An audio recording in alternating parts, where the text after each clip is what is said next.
La NBA Europe qui est sur le point, va bientôt, arrive pour se concrétiser. On n'est pas encore au stade de la Ligue est montée, mais la Ligue va se faire, ou en tout cas, la NBA explore avec la FIBA cette création de Ligue en Europe. C'est la dernière information qui est tombée. On n'a pas les contours encore, on a déjà fait le débat, la NBA Europe, vous êtes pour, vous êtes contre. Sauf que là, voilà, c'est acté, la NBA veut venir en Europe, c'est l'annonce. Est-ce que ces annonces, Madame Silver, vous ont réjoui? Est-ce que vous êtes méfiant? Est-ce que vous avez changé de position par rapport au débat qu'on avait eu il y a quelques semaines? Nils, c'était d'habitude loin de nous, donc je vais te laisser commencer pour une fois que tu es dans le canapé avec nous. Non, pas rassurant du tout. C'est tout ce qu'on craignait lors du débat qu'on avait fait il y a quelques semaines où on disait le risque, c'est que tu aies deux ligues moyennes parce qu'il y a certaines équipes qui vont partir de l'Euroleague, d'autres qui vont rester. Tu vas avoir la ligue de la NBA et la ligue de l'Euroleague qui seront deux ligues moyennes et tout le monde sera perdant. Les dernières annonces penchent plutôt vers ça. On a déjà certaines équipes dont on parle qui pourraient rejoindre NBA Europe, le Real, le Barça, le Fener, l'Asvel. Et on en a 4 autres qu'on ne connaîtrait pas, mais c'est exactement le scénario qu'on craignait. Ouais, donc toi, très très mitigé. Faisal, Nico, est-ce qu'il y a quelqu'un qui a de l'enthousiasme? Tiens déjà, un petit peu. On peut être que mesuré par rapport à ces annonces, parce que les contours, comme tu l'as dit, sont assez flous, mais on est tous observateurs de ce qui se passe, ça commence à bouger, et effectivement.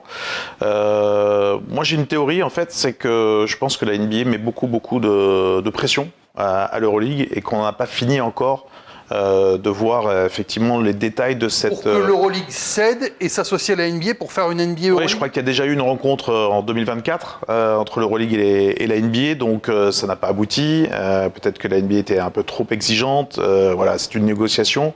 On a bien vu que le CIO, le boss de l'Euroleague, marchait sur des œufs un petit peu sur son entretien qu'il a donné à l'équipe.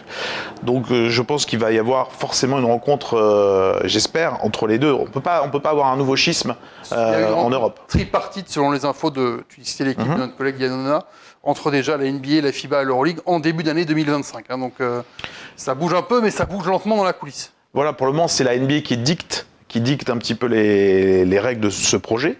C'est le cas l'argent, c'est le cas le savoir-faire, mais elle met totalement de côté l'Euroleague. Et c'est ça qui est inquiétant pour moi, pour l'avenir du basket européen, parce qu'on peut pas faire un schisme à nouveau pour ce basket européen. Mais il y a vraiment un monde où on imagine l'Euroleague et la NBA sortir une news, on s'associe, on fait une grande ligue européenne, vraiment, avec les deux marques, ou est-ce qu'il y a une marque qui doit s'écraser?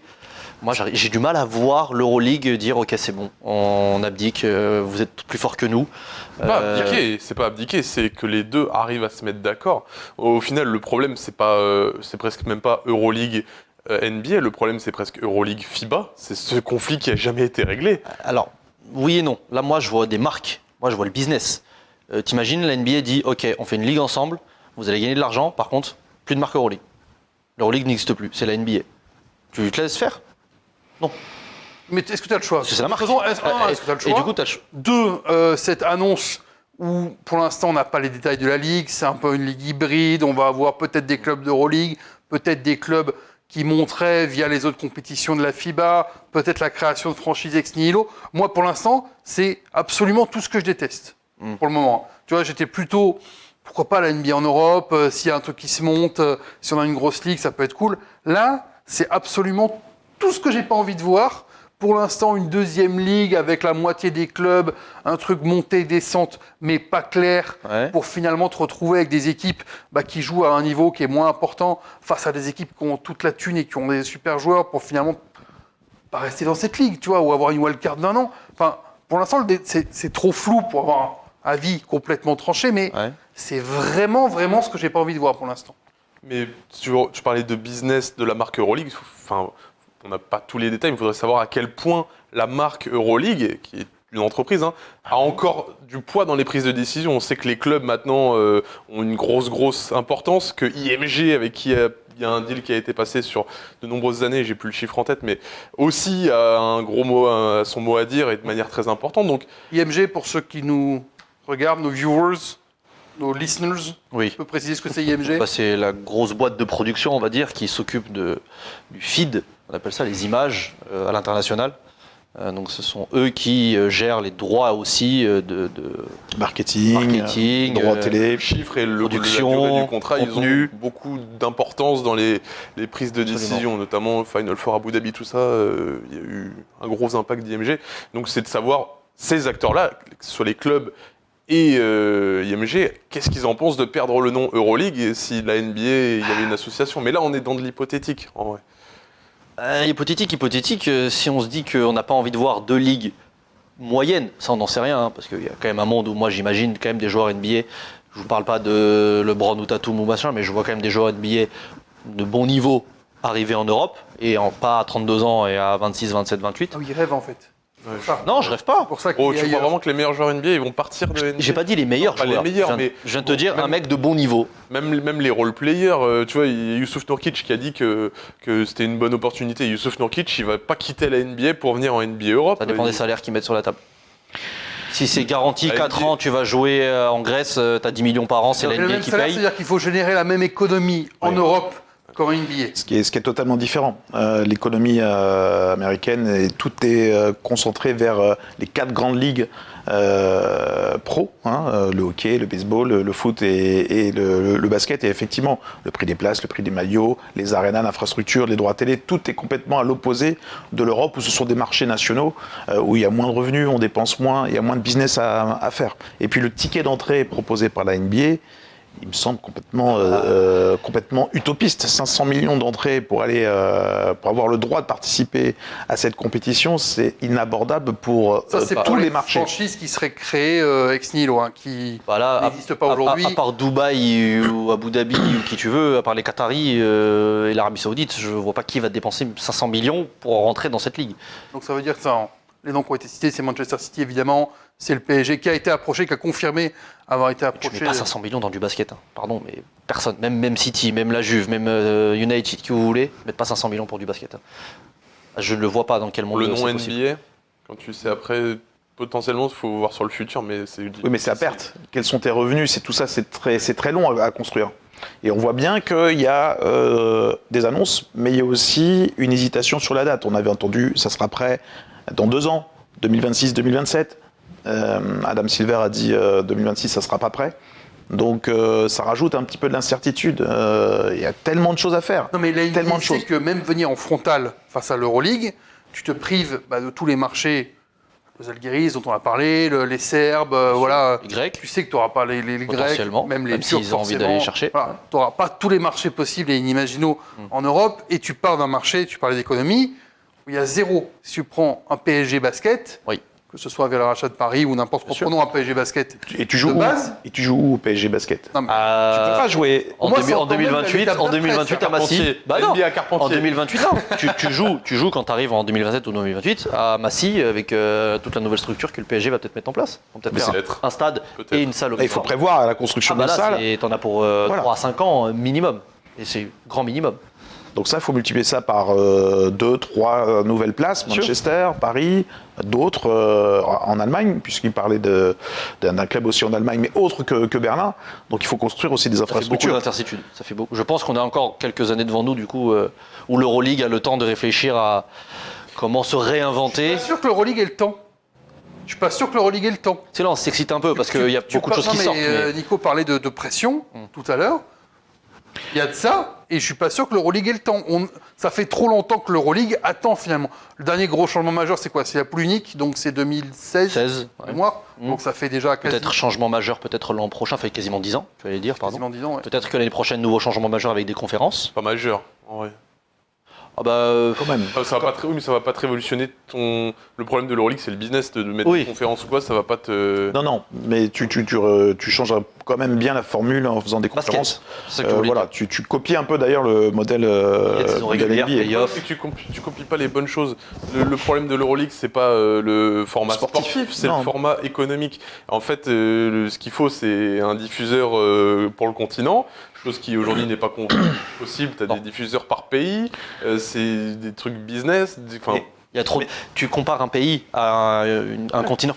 Ça Avec, fait- avec ça- une politique totalement Et ça différente. fait des années qu'on critique même l'Euroleague parce qu'au niveau économique, les clubs perdent de l'argent. L'Euroleague n'a pas cette force de poids économique. Mais est-ce que c'est possible en Europe? C'est toute la question de cet enjeu. Est-ce que la NBA peut faire ce que l'Euroleague n'arrive pas à faire depuis des années, c'est-à-dire rendre rentable la ligue et les clubs? Moi, ça me paraît impossible parce qu'on n'est pas du tout dans la même économie, pas du tout dans le même marché qu'aux États-Unis. Tu as des devises différentes, une manière de vivre différente, des salaires différents aussi.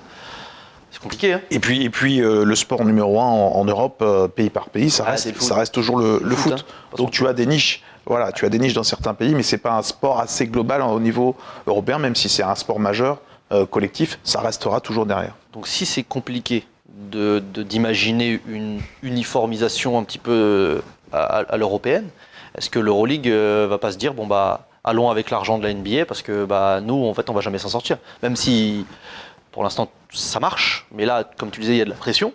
Est-ce qu'avec la pression, ils vont pas se dire, bon bah en fait, allons-y parce qu'on va le regretter peut-être dans quelques années. Le cadre idéal, ça serait une rencontre constructive avec les deux. On se dit, moi je prends ton meilleur de ta formule sportive, je garde tes clubs serbes, turcs, parce que je comprends ton ADN, ton histoire. Je te donne peut-être pas 500 millions, mais les tickets d'entrée, je le mets à un peu moins. 50 millions d'entrées, ça me paraît déjà beaucoup en Euroleague. C'est au-delà des 3/4 des budgets d'Euroleague. Et puis grandissons ensemble.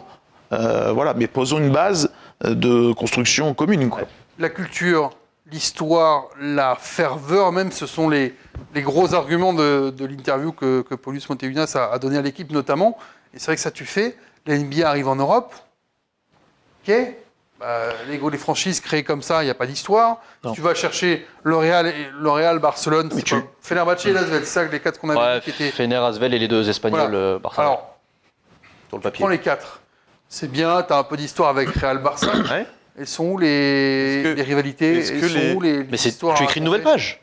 Tu écris une nouvelle page pour les prochaines générations. Oui, et surtout les gros suiveurs de NBA. En fait, nous, là, on a le prisme de... On s'intéresse à l'histoire, on connaît parce que les gens qui sont dans le basket comme nous, on s'intéresse à ça. Mais pourquoi la NBA est aussi grande et il y a autant de monde qui suit la NBA? Parce que les gens qui n'en ont rien à foutre de l'histoire du basket, ils veulent juste voir du spectacle.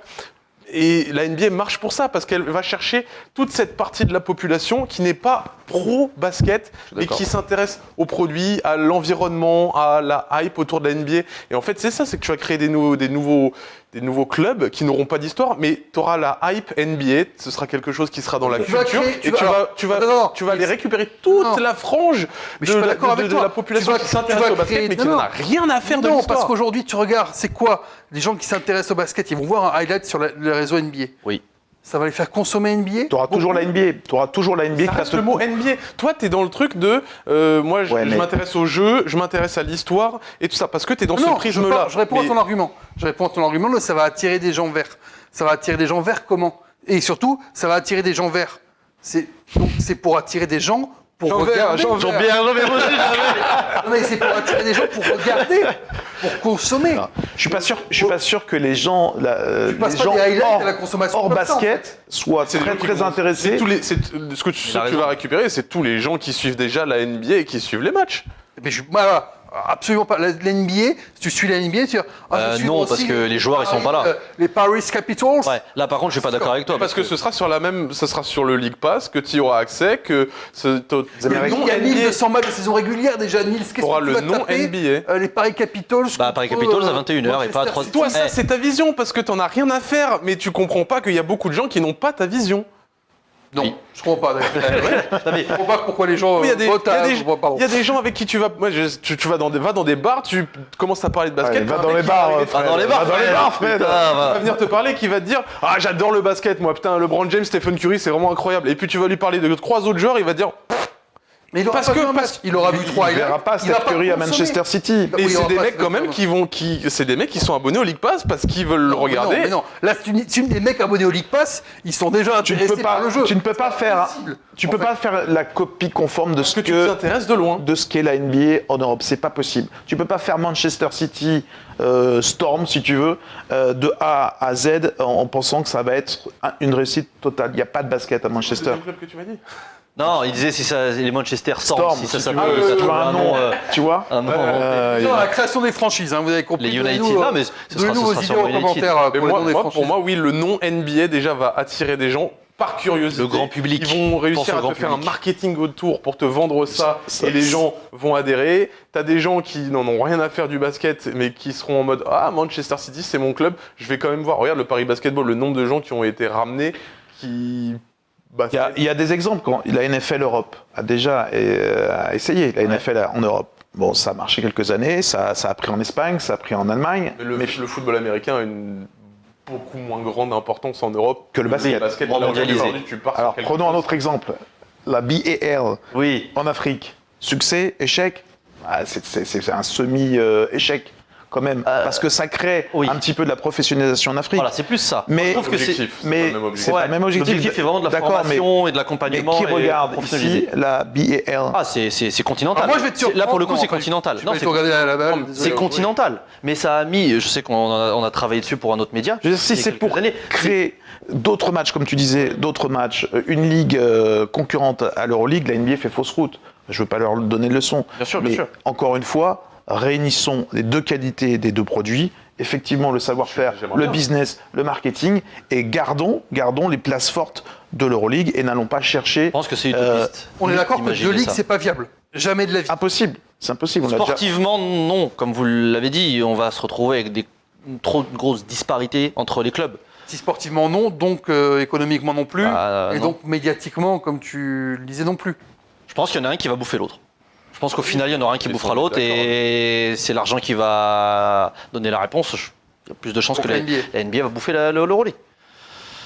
L'Euroleague va peut-être se dire, on va tenter, on a nos chances, on va garder le partisan, on va garder les Grecs, on va garder notre socle de basket, mais peut-être que ça va durer quelques années seulement et qu'on verra si la NBA marchera. Moi, je suis plutôt d'accord avec Niels quand il dit, on ne se rend pas compte à quel point le grand public s'intéresse de plus en plus au basket, grâce au JO, grâce à la médiatisation, et c'est beaucoup plus simple de voir aujourd'hui des highlights. Ponctuellement. Ponctuellement, Mais le absolu, ponctuellement.